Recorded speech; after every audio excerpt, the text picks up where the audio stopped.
তো গাইজ স্বাগতম টু বিজন ব্লগছ। তো শুভ আবেলি। তো শুভ বুলি ক'ব নোৱাৰি, যোৱা পৰহি যিটো 11 তাৰিখে অভিভক্ত দিন আছিলে, য'ত নেকি নিশামণি হালৈয়ে মৃত্যুবৰণ কৰিব লগা হ'ল। তো প্ৰথমতে তাইক বহুত বেছি শ্ৰদ্ধা জ্ঞাপন কৰিছোঁ, লগতে তাইৰ আত্মাই যাতে শান্তি পায় তাৰে কামনা কৰিছোঁ। যে মই এটা ইনষ্টাগ্ৰামত ভিডিঅ' দিছিলোঁ, তো আপোনালোকে বহুত মৰম দিছে, ভিডিঅ'টো শ্বেয়াৰ কৰিছে। আৰু যিটো ঘটনা হৈ গৈছিল, তো উচিত যাতে তদন্ত হয়, তো আমাৰ প্ৰশাসনলৈ অনুৰোধ। আৰু যিহেতুকে মোৰ ঘৰৰ ওচৰতে হয় আৰু মোৰ মামাহঁতৰ ঘৰো তাতেই একদম ওচৰতে, তো ভাবিছোঁ এবাৰ সিহঁতৰ ঘৰৰ পৰা আহোঁ। আৰু এই কেইটাদিন কি হৈ আছে নাজানো, আজি ৰাতিপুৱা মোবাইলটো উলিয়াব পৰা নাই, সেই একেই নিউজ। আজি 3জনী ছোৱালী মৃত্যু হ'ল আঠঘৰীয়াটা ক'ত, তো চুইট এখনত। তো কি হৈ আছে এই ঘটনাবিলাক গমেই পোৱা নাই। ড্ৰাইভাৰ বিলাকৰে দোষ নে গাড়ী বিপৰীত দিশৰ পৰা অহা গাড়ীৰে দোষ নে চলাই যোৱা গাড়ীৰে দোষ, একো ক'ব পৰা হোৱা নাই। মুঠৰ পৰা যাত্ৰীখিনিৰ হাৰাশাস্তি হৈছে আৰু মানে বেয়া লগা হৈ গৈছে। নিজৰ ভাই ভনীবিলাক যেতিয়া আমাৰ মাজৰ পৰা হেৰাই যায়, তো কি ক'ম আৰু, ভাষাৰে প্ৰকাশ কৰিব নোৱাৰি। আৰু এয়া হৈছে আমাৰ ঢেঁকীউটা চক। আমি এতিয়া লেফ্টে যাব লাগিব, ইয়াৰ পৰা বেছি দূৰ নহয় ৰ'ব। আৰু এক্সিডেণ্ট হোৱাৰ মেইন কাৰণ কি জানেনে, এই ৰাস্তাবিলাক চাওকচোন, ইমান বেয়া বেয়া ৰাস্তা। এই ৰাস্তাবিলাকত যেতিয়া গাড়ী চলি আহিব, মানে এই গাড়ীবিলাকত কণ্ট্ৰল নোহোৱা হৈ যায় কিছুমান গাড়ীৰ বিশেষকে। তো চৰকাৰে বহুত কাম কৰিছে আৰু বহুত কাম কৰিব বাকী আছে এতিয়াও। যেনেকুৱা এইবিলাক ৰাস্তাবিলাক চব কিমান ডাঙৰ ডাঙৰ গাড়ী, এই গাড়ীবিলাক বিশেষকৈ যদি তিনিটা মানুহে গাড়ী চলাই আহে, মই ইয়াত 100% গেৰাণ্টি দিছোঁ ইয়াত এক্সিডেণ্ট কৰিব। আমাৰ এই ৰাস্তাটোৰ কথা কৈছোঁ, বহুত বেয়া কণ্ডিশ্যন। তো এইপিনে আমাৰ প্ৰদীপকো উঠাই ল'লোঁ, তাৰমানে প্ৰদীপৰ লগত বোলে একেলগে পঢ়া আছিল প্ৰায়। তাই আছিল জুনিয়ৰ, এক শ্ৰেণী ন, জুনিয়ৰ আছিল ন বুলি। তো ইয়াৰো বহুত বেয়া লাগি আছে, কৈছে ময়ো যাওঁ, মোৰো ভাল লাগিল বাৰু, অকলে আহিব মোৰো বেয়া লাগি আছিল। তো এইপিনে প্ৰদীপকো উঠাই ল'লোঁ আৰু এইপিনে আমাৰ মামাৰ ভাইটিটোও ৰখি আছে, মানে মামাৰ ল'ৰা। তালৈকে যাওঁ, মানে এইখিনি গাঁৱৰ পৰা আৰম্ভ হৈ গৈছে সিহঁতৰ গাঁও, এইখিনি নিজাৰ গাঁৱে পৰে। তো আৰু অকণমান গ'লেই পাম আৰু। তো গাইজ আহি পালোঁ মই নিজাৰ গাঁও। প্ৰথমতে মই গামোচাখন লৈ লৈছোঁ আৰু এইপিনে মামা ল'ৰা মানে ভাইটি ৰতন, তো এইখন তাৰ হাততে দি দিছোঁ। আৰু এই মামাৰ ছোৱালীয়ে, তো মই যদি এতিয়া সম্পৰ্ক যদি চাব যাওঁ, মোৰ নিজৰ ভণ্টি আৰু। তো মই কি বুলি ক'ম আৰু, মই যোৱাকালিও মই এটা সমবেদনা জ্ঞাপন কৰিছিলোঁ ইনষ্টাগ্ৰাম ফেচবুকত, কিন্তু মই এজনী অচিনাকি ছোৱালী বা ওচৰ চুবুৰীয়াৰ হিচাপত মই কিবাটো কৰিছিলোঁ। মানে কি হৈ আছে, বহুত সৰুতে অহা যোৱা বেছিকৈ কৰিছিলোঁ, তো এতিয়া মানে সেনেকুৱাকৈ বেছি অহা যোৱা নাযায়। মা দেউতা যিহেতুকে আমাৰ মানে দূৰত থাকে, আৰু এতিয়া সংসাৰিক কিবা দায়িত্বত ময়ো ব্যস্ত হৈ গ'লোঁ। এয়া হৈছে মামা, মানে ছোৱালীৰ দেউতাক। তো এয়া হৈছে বৰ্তমান পৰিৱেশ, তো এইটোৱে হৈছে ঘৰ। তো প্ৰথমতে মই ভণ্টিক মোৰ ফালৰ পৰা এখনি গামোচাৰে মানে শ্ৰদ্ধাঞ্জলি জ্ঞাপন কৰিম।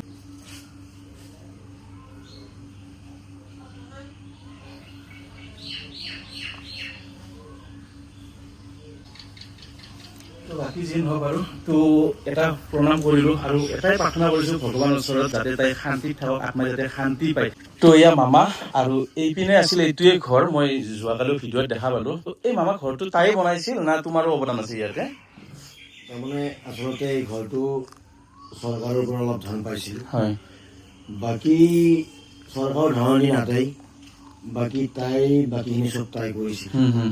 মানে বিভিন্ন ফাণ্ডৰ পৰা পইচা পাইছিল, এনেকুৱা ইনষ্টাগ্ৰামত পইচা, ফেচবুক, ইউটিউবত এনেকুৱা ধৰণৰ। বা তাই মানে মেকআপ আৰ্টিষ্টো আছিল, মেকআপ আৰ্টিষ্ট কৰিও কিছু ধন সংগ্ৰহ কৰিছিল।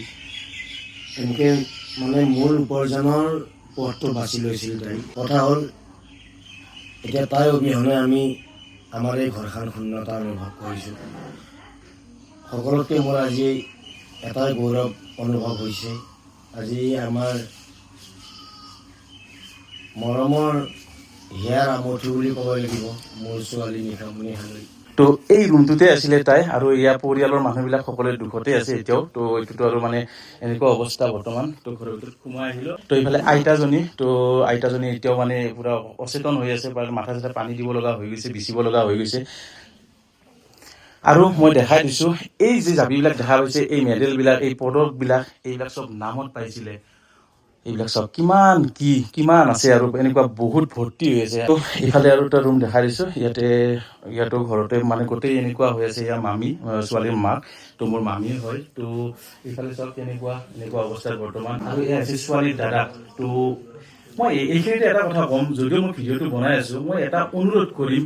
চাওক, ড্ৰাইভাৰসকলকো কৈছোঁ, লগতে যিসকলে গাড়ী চলায়, আমিও গাড়ী চলাওঁ। তো যেতিয়া আপোনালোকে গাড়ী চলাই, যদি আপোনালোকৰ অকণমান টোপনি লাগিছে, তেতিয়াহ'লে অকণমান ৰেষ্ট ল'ব। আৰু ধৰক আমাৰ সকলোৰে ভুল নাথাকে, কেতিয়াবা ধৰক বিপৰীত দিশৰ পৰা অহা গাড়ীখনৰো ভুল থাকে আৰু চলোৱাখনৰো ভুল থাকে। এতিয়া ভুল ক'ত হৈ আছে আমি এইটো নাজানো, আৰু এতিয়ালৈকে কোনো ধৰণৰ তদন্ত হোৱা নাই, বিচাৰ হোৱা নাই যে কাৰ দোষ আছিলে, কি আছিলে।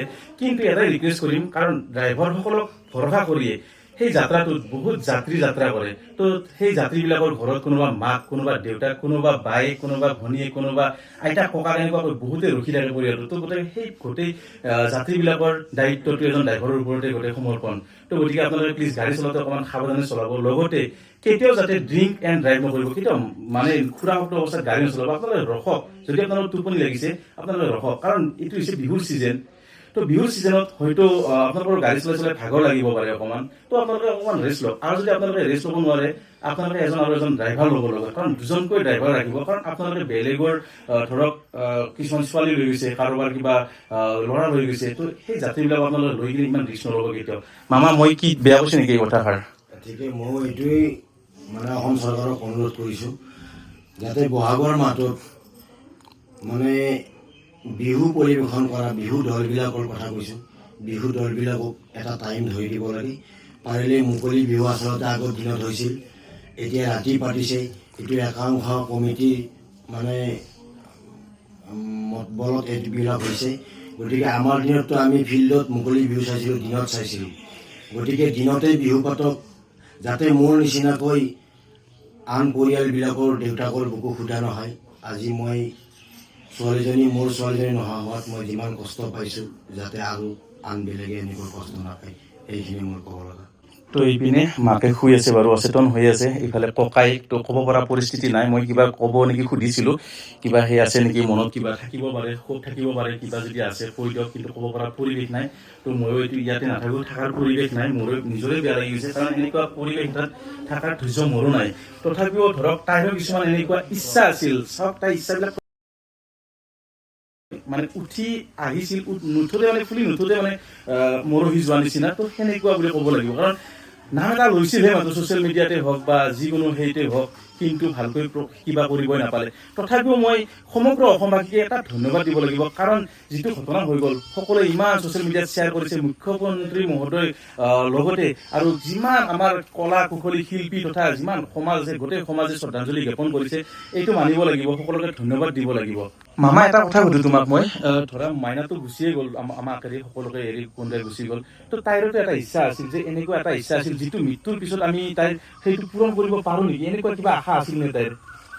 এতিয়া কথা হ'ল কি, তাই আজি কিছুদিন আগতেই মানে জ্বৰত ভুগি আছিল।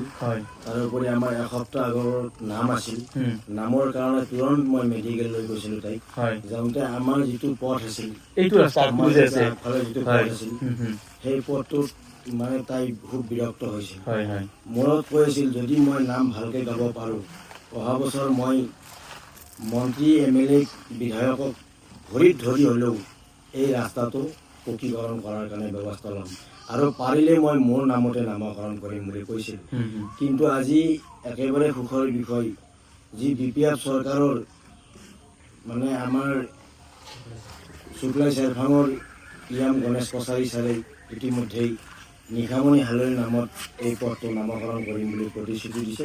এইবিলাক দেখা গৈছে গোটেই সমাজৰে প্ৰায় কিছু কিছু মানুহ আহিছে, পৰিয়ালক যাতে অকণমান সান্তনা দিব পাৰে, অকণমান মানে ৰখি আছে সকলোৱে আহি কিনে। তো গমেই পালোঁ মই যে এই ৰাস্তাটো নিশামণি হালৈৰ নামত মানে ঘোষণা কৰিছে। মই এটা বস্তুৱে ক'ব বিচাৰোঁ যে মানুহজন যেতিয়া নোহোৱা হৈ যায়, তেতিয়া কিছুমান বস্তু আশা দিলে নহয়। একচুৱেলি যেতিয়া মানুহ জীৱিত থাকে তেতিয়া কিছুমান কাম কৰিব লাগে, যাতে তাই এই সপোনটো যদি আজি জীৱিত কালতে যদি পালে হয়, এই বস্তুবিলাক দেখা পালে হয়, তেতিয়া সগৌৰৱে কিছুমান জেগাত ক'ব পাৰিলে যে আমাৰ জেগাবিলাক ইমান ধুনীয়া ধুনীয়া, কিন্তু সেই সপোনটো তাইৰ সপোন আধৰুৱা হৈ থাকিল। তো ৰাইজেনো কি বিচাৰে, আপোনালোকে কি বিচাৰে? এই ৰাস্তাটো অতি সোনকালে হোৱাটো বিচাৰেনে? অ'কে, এই ৰাস্তাটোৱে বুলি নহয়, অকল আমাৰ ফালৰ পৰা আমি এটাই ৰিকুৱেষ্ট কৰিব বিচাৰোঁ, এনেকুৱা নিশামণি হালৈ আমাৰ সমাজত বহুত ওলাব বিচাৰিব বোলে।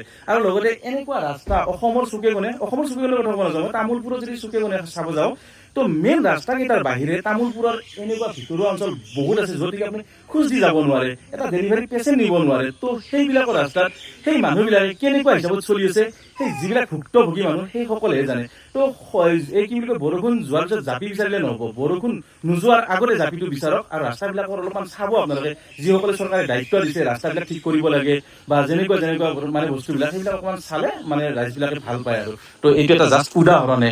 তো সকলোৱে আকৌ এবাৰ কওক এই ৰাস্তাটো অতি সোনকালে হ'ব লাগে বুলি। অ'কে বাছ তো এয়াই আৰু তো তাই যাতে আত্মাই শান্তি পায় লগতে তাইৰ যিটো মনোকামনা সেইটো যদি পূৰ্ণ হয় তো তাকে আমি বিচাৰিব পাৰোঁ তাৰ বাহিৰে আমি তাইক একো দিব নোৱাৰোঁ তাই গুচি গৈছে বহুত দূৰলৈকে তো তাইৰ আত্মাই শান্তি পাওক তাৰে কামনা কৰিছোঁ আৰু এবাৰ ইপিনে আহি গ'লোঁ আৰু আপোনালোকে গমেই পাইছিলে যোৱাকালি যে যিটো মানে আমাৰ ভণ্টিটো আছিলে তো সম্পৰ্কীয় যিটো ভাগিৰ তো এখন বিয়া আছিলে এই বিয়াখন তো কেঞ্চেল কৰিব লগা হৈ গ'ল আৰু এইপিনে আমাৰ দৰা আছে তো দৰাক মই চিনাকি কৰিছোঁ এফালৰ পৰা যদি চাব যাওঁ দাদা বুলিও ক'ব লাগে আৰু এফালৰ পৰা যদি মই চাব যাওঁ মহাও হয় মোৰ সম্পৰ্কত আৰু সম্পৰ্কবিলাক এতিয়াহে ওলাই আছে এও নাজানে যে মই তেওঁৰ ভাগিনীয়েক হওঁ বা ভায়েক হওঁ বা মানে এনেকুৱা কাৰণ আজিৰ পৰা প্ৰায় আমি মোটামুটি মই আকৌ এবাৰ কৈছোঁ 20 বছৰ আগতে মই ইয়াতে অহা যোৱা কৰিছিলোঁ তো তেতিয়াৰ পৰা প্ৰায় খুব অহা যোৱা কমেই হয় আৰু বৰ্তমান যিখিনি ল'ৰা ছোৱালী আছে সিহঁতৰ লগত আমাৰ সম্পৰ্কটো নাই আৰু মামাহঁতকো বেছি লাগ চাগ পোৱা নাযায় আৰু যিহেতু সীমা ভাগিৰ মামা হয় বা এনেকুৱা তো বেছি আমাৰ কিবাও কথা বাৰ্তাও জাষ্ট ক'ৰবাত গৈছিলে দেখা পাইছিলোঁ মাত দিছোঁ বাকী সিহঁতৰ ভণ্টিহঁতৰ এটি বা বাবুহঁতৰ এটি ইমান বেছি কথা বাৰ্তা মানে পতা নাযায় তো এতিয়া আহি কিনে মই মানে চব মানে এনেকুৱা চব আলহীৰ চব নিজৰ মানুহে ওলাই আছে তো বিয়াখন তোমাৰ আজি আছিল নে যোৱাকালি আছিল বিয়া আজি আছিল ন তো একদম পুৰা চব ৰভা চভা পুৰা কমপ্লিট হৈ গৈছিল প্ৰায় চব আয়োজন মানে পুৰা সম্পূৰ্ণ আছিল কিন্তু যিটো আকস্মিকভাৱে আমাৰ দুৰ্ঘটনা হৈছিল ভণ্টি নিশামণি হালৈ সেইটোতো আৰু উপায় নাই এইটো কৰিব পৰা একদম নাই তোমাৰ হাতত আকস্মিকভাৱে তো আলহী অতিথিৰ ফালৰ পৰা কিমান মানুহ মাতিছিলে চবতো মানে এনেকুৱা হৈছে এতিয়া ফোন মাৰি মাৰি কেঞ্চেল কৰিব লগা হৈছে তো এইপিনে মই সোমাই আহিলোঁ ঘৰলৈ এইপিনে গোটেই যোগাৰ হৈ গৈছিলে বিয়াৰ অনুষ্ঠানৰ এইবিলাক গোটেই চব্জিৰ পৰা আদি কৰি কল গ্লাছ যিখিনি এখন বিয়াত দৰকাৰ সেই গোটেইখিনি বস্তু গোটেইখিনি ৰেডি হৈছিলে প্ৰায় মাত্ৰ আজি বিয়াখন হ'ব লাগে তো দুখ কৰিব নালাগে আপোনালোকৰ এনে ধৰক বিয়াখনটো কেঞ্চেল হ'লে আৰু এতিয়া কিবা এটা ডেট নিৰ্ধাৰিত কৰি সেই হিচাপত কৰি কিবা চোৱা গৈছে ডেট এটা নিৰ্ধাৰণ আমি ভাবি চিন্তি কৰিম আমি আলোচনা হোৱা না হয় আলোচনা হৈ কিনে আৰু গোটেইখিনি ৰাইজ ঠিক লাগি হয় কিবা এটা ভাল দিন চাই নিশ্চয় নিশ্চয় এই কৰ্মখনো যাব লাগিব এটা নিয়ম নীতি কৰিব অকণমান মৃতকৰ ঘৰত একদম একদম তো আৰু এতিয়া ভুলক আহিছোঁ যিহেতুকে এবাৰ শ্মশানলৈকে যাওঁ এবাৰ তাইক য'ত চিতা জ্বলাইছিলে তাতে এবাৰ দেখাই দিম তো আহিলোঁ আৰু এইখিনিতে দিছিল ন চিতাটো তো ইয়াতে চিতা ইয়াতে যোৱাকালি খৰি দিলে ইয়াতে তো ইমান ওচৰলৈকে নাযাওঁ তো ইয়াৰ পৰা এবাৰ আমি প্ৰাৰ্থনা কৰিছোঁ য'ত থাকে যাতে শান্তি পায় তাৰে কামনা কৰিছোঁ এই নিশামণি হাইলৰ এইটো ঘৰ তাই বহুত আশা আছে খোৱা বৰ ইচ্ছা আছিল এইটো ঘৰত খোৱা আজি তাই বিচাৰি গুচি গ'ল ৰাতিপুৱাৰ মই আছোঁ পষ্টমৰ্টম কৰাৰ পৰা মই নিজে আছোঁ মই নিজে ফুৰাক বুলি আছোঁ এই কথাটো হ'ল যিটো ভাগিন হয় মই কি ক'ম একদম উপায় নাই তো এই ঘৰটো তাইৰ সপোন হৈ থাকিল এই ঘৰটো তাইৰ ইচ্ছা আছিল টাইলছ লগাব টাইলছ লগোৱা কথা আছে এইপিনে টাইলছ লগাব তাই কিন্তু এইটো ঘৰত সোমাব নাপায় আমাৰ ভণ্টিৰে আছিলে নামৰ নাগাৰা আছিলে আজি এনেকৈ কৰি দিব লগা হৈ গ'ল তো এই নাগৰাকেইটা বজাইছিল ন এইটো নাগৰা নামত ব্যৱহাৰ কৰিছিলে তো এই নাগৰাকেইটা দেখা পাইছেনে আপোনালোকে এই নাগৰাকেইটা বজাই কিনে নাম প্ৰদৰ্শন কৰিব গৈছিলে অসমৰ ইমূৰৰ পৰা সিমূৰলৈ তো আৰু ভুলক মামাই মোক এটা বস্তু দেখাই দিব তো এইপিনেতো আপোনালোকৰ নাগৰাকেইটা দেখালোৱে আৰু এনেকুৱা বহুত বস্তু আছিলে তাই ব্যৱহাৰ কৰা এই তালবিলাক মামা তাই মাৰিছিলে না তাই মাৰিছিল হা হা হা কাৰণ কেনেকৈ আছিলে আৰু হা হা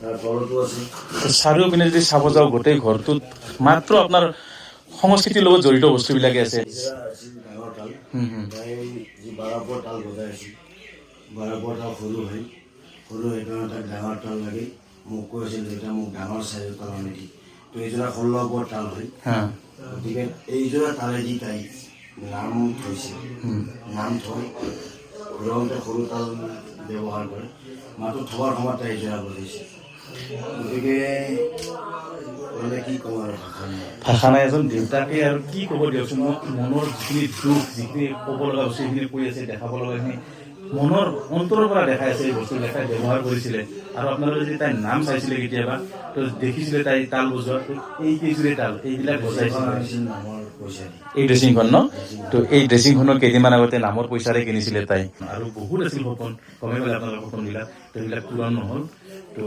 কি ক'ম মোৰ ফালৰ পৰা মই এটাই কথা ক'ম যে তাই য'তে থাকক শান্তিত থাকক সুখী থাকক আৰু চৰকাৰলৈ এটা অনুৰোধ যিটো ঘটনা হৈ গ'ল সেই ঘটনাটো যাতে উচিত তদন্ত হয় তো ট্ৰাকখনৰ লগত যিটো মুখামুখি সংঘৰ্ষ হয় তো ট্ৰাক চালকজনক ধৰিছে বুলি গম পাইছোঁ কিন্তু উচিত তদন্তটো হওক কেনেকুৱা কি হৈছে তো তাৰে কামনা কৰিছোঁ আৰু বেছি কথা ক'ব ধৈৰ্য নাই মোৰ কাৰণ গমেই পাইছে পৰিৱেশটো কেনেকুৱা আছে এজন দেউতাকে যেতিয়া কেমেৰাৰ আগত এনেকুৱাকৈ মনত সুখ লৈ কিনে কথা কৈ আছে এইখিনি মই মামাক মোৰ ফালৰ পৰা ধন্যবাদ জ্ঞাপন কৰিছোঁ আৰু এইপিনেতো দেখাব পৰা কণ্ডিশ্যন নাই আইতাজনীয়ে কান্দি আছে এতিয়াও কাৰণ নাতিনীয়েকক হেৰুৱাৰ দুখ আইতাক কোনে বুজাব এইপিনে চাব পাৰে আইতাই এনেকৈ কান্দি আছে এতিয়াও তো এইপিনেতো আৰু মাকৰ কথাটো নকয় আৰু এইপিনে মামী ইফালে শুই আছে এতিয়াও চাগে এইফালে মামী ইফালে মাক তো মই দেখাই দিছোঁ এবাৰ তো আৰু নকোৱাৰ বেছি ক'ব ভাষা নাই তো দিয়ক এই ভিডিঅ'টো ইমানতে সামৰিছোঁ আপোনালোকে ভিডিঅ'টো অকণমান শ্বেয়াৰ কৰিব